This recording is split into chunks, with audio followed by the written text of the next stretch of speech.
Hi, I'm Vibrant. I created Night at Owls for the sole purpose of learning to code. It has served its purpose here as I've learned quite a bunch about GameMaker Studio 2 with the help of some documents that GameMaker has supplied to help you understand its language. For the most part, I walked into GameMaker 2 already knowing some stuff about C++ due to my school classes such as robotics, but even with that, I still learned quite a bunch, mostly about how GameMaker 2 works as a language compared to other languages or programs that I've learned beforehand. It can be compared to ClickTeam as they're both 2D engines. ClickTeam is more, as the name suggests, it's click and drag based with events in a grid. That method usually becomes really messy and ends up looking like a massive tic-tac-toe game by the end of your project. I prefer the more script text-based stuff here that GameMaker supplies. For the most part, I can't tell the difference in performance, as I wouldn't have utilized both enough to tell the difference, but I already enjoy GameMaker 2 a whole lot more.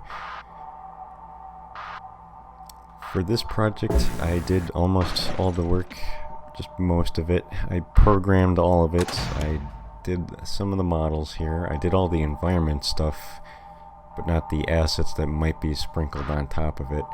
I did all the music for it, all 2 tracks. I did the sound design of it. I did use a lot of pre-existing sounds, and I won't be doing that again.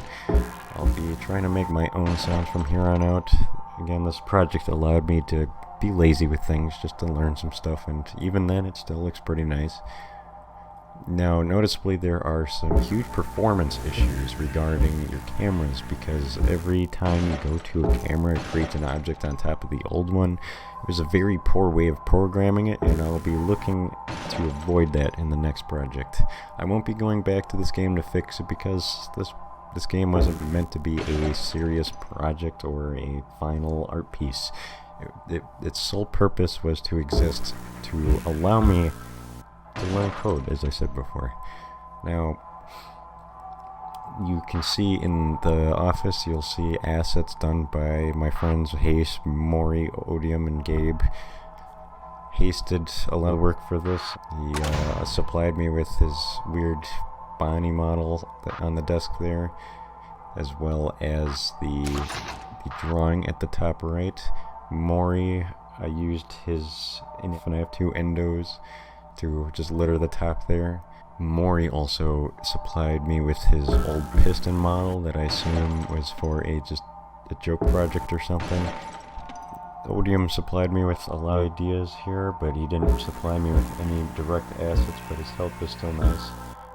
Gabe supplied me with the lamp up at top, as well as the most of the drawings that you see in the office, at least.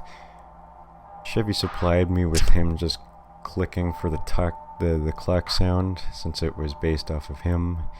Jose gave me the Freddy drawing, as well as he created the Joe's face that you see on the floor tile that Odium turned into a texture for me to use. He also gave me the idea to make the textures in the one room to be dev textures from Valve. That room's obviously inspired by the orange map on Team Fortress 2, but for the most part, the rest of it was completely done by me. I've been a silent member of the community, and for the most part, I've been just trying to learn some things. For the last 5 years, I've successfully taught myself how to model, how to create music, and hopefully soon I'll have taught myself how to code properly. From here on out, I feel a lot more confident walking into GameMaker projects, and I feel confident in my ability to code, other than just not knowing some things that I would pick up with experience in a game project like this. There was someone that said that they wanted to learn how to code or something, and I considered that maybe after I learned a bunch of stuff, since nobody else has done it before, that I would create a GameMaker tutorial or something. It'd be a bit difficult, as I wouldn't want it to focus around a certain project. I would just go through the basic elements that you could use within a project. I would heavily advise that if you were coding that you try to teach yourself it instead of just using pre-made assets for you. Other than that, I wouldn't have much other to say other than the gameplay that you see here that I have very little to say about because it's very uninteresting. There's a lot of cool, funny ideas that were done, but obviously couldn't be taken seriously due to the lack of effort and seriousness. I think the game accidentally had really good pacing towards the end. It is relieving when you are the person that coded it, so you know exactly how to beat the night and when something happens.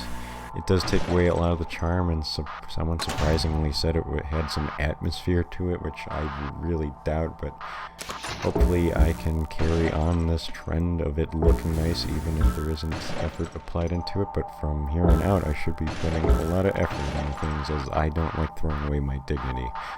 We're about to witness that I just barely beat it, even without the power out, which was surprising. I would advise you to have rather played it, if possible, but it's probably not optimized for other computers, so I would probably refrain from playing if you don't have a 1920 by 1080 monitor. If you go ahead and play anyways and your screen ratio isn't like that, let me know and I'll see if I have to look into screen ratios with future programmings. Otherwise, for right now, I'm done with Ales. I won't be doing anything with this in the future. It was just a fun little project, and I hope that I can continue with a higher sense of quality from here on out. Until A Night of Cries comes out, I'll see you then. Feel free to join my Discord. It's not like your ordinary Discord servers. We are a very close group of friends who support each other to help learn new programs and such. Remember to expect more out of people around you and that you can always do better.